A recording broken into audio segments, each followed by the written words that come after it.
Hello friends, आरविड पाथ YouTube channel में आप लोग का स्वागत है। जैसा कि हम लोग पढ़ रहे हैं भारत का इतिहास, और भारत के इतिहास में हम लोग 3 टॉपिक इसके पहले क्लियर कर चुके हैं। ठीक है, जिसमें हम लोग सिंधु सभ्यता, उसके बाद वैदिक सभ्यता, उसके बाद बौद्ध धर्म एवं जैन धर्म, इन तीनों टॉपिक को हम लोगों ने बाकायदे अच्छे से वन लाइनर के फॉर्मेट में क्लियर कर लिए हैं, जिसका मैं प्लेलिस्ट भी बना दिया हूँ और डिस्क्रिप्शन में डाल दिया हूँ। ठीक है, उसको देख लेना। बाकी आज का जो चैप्टर है वह है महाजनपद काल। ठीक है, तो महाजनपद काल 6वीं शताब्दी ईसा पूर्व यानी 600 ईसा पूर्व के लमसम इसका शुरुआत माना जाता है महाजनपद काल का। ठीक है, तो भारत में जो महाजनपद हुए वह टोटल 16 महाजनपद हुए। महाजनपद का मतलब क्या होता है? तो महाजनपद का मतलब होता है कि उस समय 600 ईसा पूर्व के समय भारत में कई राजवंश रहते थे। ठीक है, कई वंश रहते थे, राजा रहते थे, अपना राज्य करते थे। तो उसमें जो महत्वपूर्ण राजा थे वह 16 महाजनपद था, यानी 16 जनपद था जिसमें 16 राजा रहते थे। ठीक है, तो इस तरह से उसे मान लो। तो 16 महाजनपद में जो महत्वपूर्ण महाजनपद है वह है मगध महाजनपद। कौन है? मगध महाजनपद। ठीक है, तो मगध महाजनपद के ही बारे में हम लोग इतिहास में पढ़ते हैं, क्योंकि सबसे ज्यादा इसी के बारे में क्वेश्चन आता है। तो आगे पढ़ेंगे इसके बारे में। पहले क्वेश्चन देख लेते हैं क्या दिया है। दे रहा है कि पाली ग्रंथों में गांव के मुखिया को क्या कहा गया है। ठीक है, तो पाली ग्रंथ में जो महाजनपद था उसमें गांव के मुखिया को क्या कहा गया है? तो भोजक या ग्राम भोजक। ठीक है, अगला क्वेश्चन है उज्जैन का प्राचीन नाम क्या था? तो अवंतिका। उज्जैन का जो प्राचीन नाम था वह अवंतिका था। अगला क्वेश्चन है कि नंद वंश का संस्थापक कौन था? तो महापद्मनंद। जो मगध महाजनपद है उसी में एक जो वंश आता है वह नंद वंश आता है, जिसके जो संस्थापक हैं वह महापद्मनंद है। कौन है? महापद्मनंद। आपको केवल क्वेश्चन उत्तर रटना है। ठीक है, अगला क्वेश्चन है कि प्राचीन भारत में पहला विदेशी आक्रमण किनके द्वारा किया गया था? तो ईरानियों के द्वारा। ठीक है, जो प्राचीन भारत था उसमें सबसे पहला भारत में जो आक्रमण किए वह कौन थे? ईरानी थे। कौन थे? ईरानी। याद रखना, ईरानी। अगला क्वेश्चन है सिकंदर ने भारत पर आक्रमण कब किया? तो 326 ईसा पूर्व में। 326 ईसा पूर्व में सिकंदर भारत पर आक्रमण करता है। उस समय भारत का जो राजा था वह कौन था? घनानंद। कौन था? घनानंद। वह भी कौन था? नंद वंश का अंतिम शासक था घनानंद, जिसके समय सिकंदर क्या करता है? भारत पर आक्रमण करता है। अगला क्वेश्चन है कि हर्यक वंश के किस शासक को कुड़िक यानी कुड़िक पितृहंता पितृहंता या कुड़िक कहा जाता है? तो अजात शत्रु। ठीक है, हर्यक वंश जो मगध महाजनपद का पहला वंश माना जाता है। ठीक है, उसके जो संस्थापक है बिंबिसार। कौन है? बिंबिसार। और बिंबिसार का पुत्र है अजात शत्रु। तो बिंबिसार का पुत्र जो अजात शत्रु है बिंबिसार की हत्या करता है और गद्दी पर बैठ जाता है, इसलिए उसे कुड़िक और पितृहंता कहा गया। ठीक है, अगला क्वेश्चन है कि किस शासक ने गंगा एवं सोन नदियों के संगम पर पाटलिपुत्र नामक नगर की स्थापना की? तो उदय। एक क्वेश्चन आता है कि पाटलिपुत्र शहर की स्थापना किसने की? पाटलिपुत्र शहर की स्थापना किसने की? तो वह उदयन है। कौन है? उदयन है। वहीं पाटलिपुत्र के नाम पर ही क्या पड़ा? पटना पड़ा। ठीक है, अगला क्वेश्चन है कि 323 ईसा पूर्व में सिकंदर महान की मृत्यु हुई। तो सिकंदर महान जो था, सिकंदर की मृत्यु कहाँ हुई थी? 323 ईसा पूर्व में बेबीलोन में। कहाँ हुई थी? बेबीलोन में। अगला क्वेश्चन है कि सिकंदर महान एवं पोरस राजा, ठीक है, या भारत का राजा है। जब सिकंदर पहली बार भारत पर आक्रमण करता है तो उस समय सबसे पहले किसके पास आक्रमण करता है? राजा पोरस के पास। ठीक है, तो उसके पास युद्ध करता है। तो किस नदी के सामने उसने क्या किया था? युद्ध किया था। तो झेलम नदी। उस समय झेलम को वितस्तता कहा जाता था। क्या कहा जाता था? वितस्तता। ठीक है, तो याद रहना चाहिए कि जो सिकंदर था वह राजा पोरस के मध्य किस नदी के पास युद्ध लड़ा था? तो झेलम नदी के पास। ठीक है, बता देंगे। अगला क्वेश्चन है किस प्रकार का मृत भांड, ठीक है, किस प्रकार का मृत भांड जिसे पाटरी कहा जाता है भारत में द्वितीय नगरीकरण या शहरीकरण के प्रारंभ का प्रतीक माना जाता है? तो द्वितीय नगरीकरण क्या है? द्वितीय नगरीकरण को ही क्या कहते हैं? महाजनपद काल। ठीक है, द्वितीय नगरीकरण को ही क्या कहते हैं? महाजनपद काल। तो किस प्रकार का मृदभांड द्वितीय महाजनपद यानी द्वितीय नगरीकरण का प्रतीक माना जाता है? तो उत्तर काले पालिशदार बर्तन, उत्तरी काले पालिशदार बर्तन को क्या कहा जाता है? द्वितीय नगरीकरण का प्रतीक माना जाता है। अगला क्वेश्चन है कि मगध की प्रथम राजधानी कहाँ थी? तो गिरिव्रज या राजगृह। ठीक है, मगध की प्रथम राजधानी राजगिरी या गिरिव्रज थी। ठीक है, आगे क्वेश्चन देखेंगे। आगे क्वेश्चन कह रहा है कि किस शासक द्वारा सर्वप्रथम पाटलिपुत्र का राजधानी के रूप में चयन किया गया? तो उदय।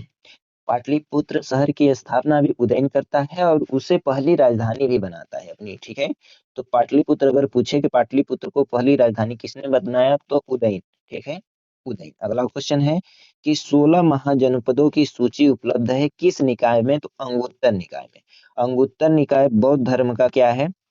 बौद्ध धर्म का यह धर्म ग्रंथ है अंगुत्तर निकाय। ठीक है, तो अंगुत्तर निकाय में 16 महाजनपदों की क्या है? सूची उपलब्ध है। अगला क्वेश्चन कर रहा है मगध का कौन सा राजा सिकंदर महान का समकालीन था? तो घनानंद। तो घनानंद जब मगध महाजनपद का क्या था? शासक था, तभी क्या है? सिकंदर ने युद्ध किया, मतलब भारत पर आक्रमण किया था। अगला क्वेश्चन है प्रथम मगध साम्राज्य का उत्कर्ष किस सदी में होता है? तो छठी सदी ईसा पूर्व, जिसको बता दिए हैं छठी यानी 600 ईसा पूर्व। ठीक है, तो छठी सदी ईसा पूर्व में मगध साम्राज्य का क्या होता है? उदय होता है। अगला क्वेश्चन है कि सिकंदर के आक्रमण के समय उत्तर भारत पर किस राजवंश का शासक था? तो नंद वंश का। और नंद वंश में जो शासक था वह कौन था? घनानंद था। ठीक है, कई बार हो चुका है, याद हो जाएगा। अगला क्वेश्चन है ईसा पूर्व छठी सदी में प्रारंभ में भारत का सर्वाधिक शक्तिशाली जो नगर राज्य था वह कौन था? मगध महाजनपद। अगला क्वेश्चन है नंद वंश का अंतिम सम्राट कौन था? तो घनानंद। याद रहेगा, नंद वंश का अंतिम सम्राट कौन रहता है? घनानंद। और घनानंद को पराजय करके क्या करता है? घनानंद को हराकर पराजय करके कौन? चंद्रगुप्त मौर्य ने मौर्य वंश की स्थापना करता है। ये भी याद रहना चाहिए कि घनानंद यानी नंद वंश को पराजित करने के बाद चंद्रगुप्त मौर्य क्या करता है? मौर्य वंश की स्थापना करता है। अगला क्वेश्चन है भारत में सिक्कों या मुद्रा का प्रचलन कब हुआ? तो 600 ईसा पूर्व में। अगला क्वेश्चन है कि अभिलेखीय साक्ष्य से प्रकट होता है कि नंद राजा के आदेश से एक नहर खोदी गई थी। कहाँ? कलिंग। तो कलिंग में एक नहर खोदी गई थी, कलिंग में एक नगर खोदी गई थी मगध साम्राज्य के नंद राजा के आदेश से। ठीक है, अगला क्वेश्चन है पहला ईरानी शासक जिसने भारत में कुछ भाग को अपने अधीन किया था वह कौन था? डेरियस। कौन था? डेरियस। अगला क्वेश्चन होगा कि मगध के किस प्रारंभिक शासक ने राज्यारोहण के लिए अपने पिता की हत्या की एवं उसका उसी इसी कारणवश अपने पुत्र द्वारा मारा गया? तो अजातशत्रु, जिसे बता चुके हैं। अजातशत्रु अपने पिता बिंबिसार की हत्या करता है और गद्दी पर बैठ जाता है, इसलिए इसे कुड़िक और पित्तहंता भी कहते हैं। फिर बाद में अजातशत्रु का पुत्र जो है उदयन, कौन है? उदयन, जिसने पाटलिपुत्र शहर की स्थापना किया, यह भी अपने पिता की हत्या कर देता है। ठीक है, आगे क्वेश्चन है, समझ में आया? आगे क्वेश्चन है किस शासक ने अवंती को जीतकर मगध का हिस्सा बना दिया? तो शिशुनाग ने।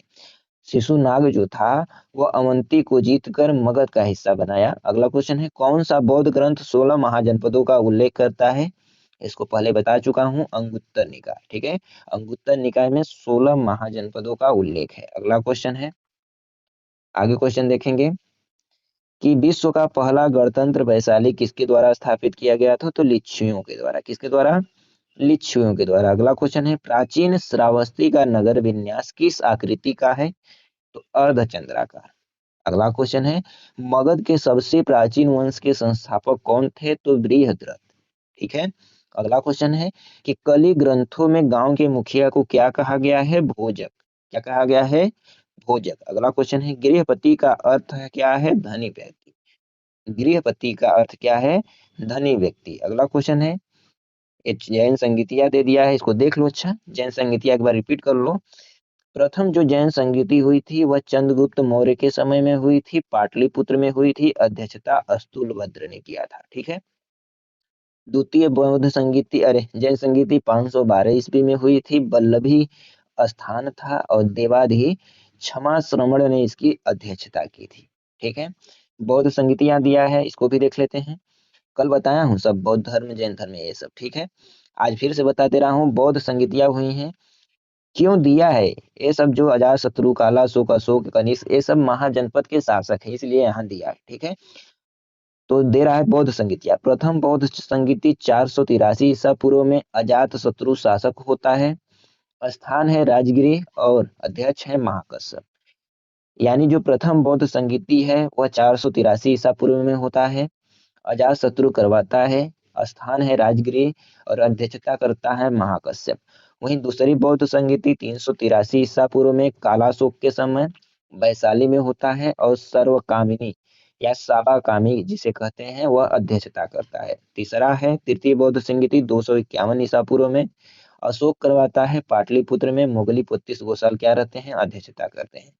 और जो चौथी बौद्ध संगीति है वह प्रथम सदी में कनिष्क के समय होता है। कुंडलवन कश्मीर में होता है और अध्यक्षता वसुमित्र करते हैं। कौन करते हैं? वसुमित्र। ठीक है, आगे क्वेश्चन देखेंगे। ये जो 16वां महाजनपद है इसको एक बार देख लेते हैं। बस केवल महाजनपद और राज्य की राजधानी यही देखेंगे। ठीक है, ये पूछता है, कई बार पूछा है, इसलिए इसको देख लेते हैं। जो पहला है मगध महाजनपद, जो सबसे बड़ा महाजनपद है, इसी के बारे में हम लोग पढ़ रहे हैं। मगध महाजनपद की जो राजधानी थी वह राजगिरी या राजगिरी। पूछ लेता है मगध महाजनपद की राजधानी कहाँ थी, तो बता देंगे राजगिरी या राजगीर। ठीक है, अंग की राजधानी चंपा, अंग की राजधानी चंपा। काशी की राजधानी वाराणसी, काशी की राजधानी वाराणसी। वज्जी की राजधानी वैशाली या विदेह या मिथिला, वज्जी की राजधानी वैशाली या विदेह या मिथिला। अगला है कोसल की राजधानी श्रावस्ती, कोसल की राजधानी श्रावस्ती, कोसल की राजधानी श्रावस्ती। कुरु की राजधानी इंद्रप्रस्थ, कुरु की राजधानी इंद्रप्रस्थ, कुरु की राजधानी इंद्रप्रस्थ, कुरु इंद्रप्रस्थ। चेदी की राजधानी शक्तिमती, चेदी की राजधानी शक्तिमती, चेदी की राजधानी शक्तिमती। मल्ल की राजधानी कुशीनगर या पावा, मल्ल की राजधानी कुशीनगर या पावा। अस्मक की राजधानी पोतन्य या पोतन, पोतन्य या पोतन, पोतन्य या पोतन। वत्स की राजधानी कौशाम्बी, वत्स की राजधानी कौशाम्बी, वत्स की राजधानी कौशाम्बी। पांचाल की राजधानी अहिछत्र, पांचाल की राजधानी अहिछत्र एवं काम्पिल्य। ठीक है, याद रहेगा, पंचाल का अहिछत्र एवं काम्पिल्य। मत्स्य का विराटनगर, मत्स्य का विराटनगर, मत्स्य का विराटनगर। अवंती का उज्जैनी या महिष्मती, अवंती का उज्जैनी या महिष्मती, अवंती का उज्जैनी या महिष्मती। गांधार का तक्षशिला या पुष्प कलावती, गांधार का तक्षशिला या पुष्प कलावती। अगला है सूरसेन का मथुरा और कंबोज का राजपुर या हाटक, कंबोज का राजपुर या हाटक। याद रहेगा, कंबोज का राजपुर या हाटक। ये 16 महाजनपद हैं और 16 महाजनपद की राजधानी हमने बता दिया है। इसको आपको याद रखना है, 1 से 2 बार वीडियो आपको देख लेना है, जरूर याद हो जाएगा। ठीक है दोस्तों, जो अगला चैप्टर होगा वह होगा मौर्यकाल, मौर्यकाल के बारे में अच्छे से हम लोग पढ़ेंगे। तो आज के लिए बस इतना ही दोस्तों। अगर कुछ भी इसमें आपको कुछ बताना हो, कुछ एक्स्ट्रा पढ़ाना हो या क्या पढ़ाना है, कुछ सजेशन देना है, तो कमेंट बॉक्स में कमेंट जरूर कर देना। बाकी आज के लिए बस इतना ही। आप मेरा वीडियो देखते रहिए। धन्यवाद।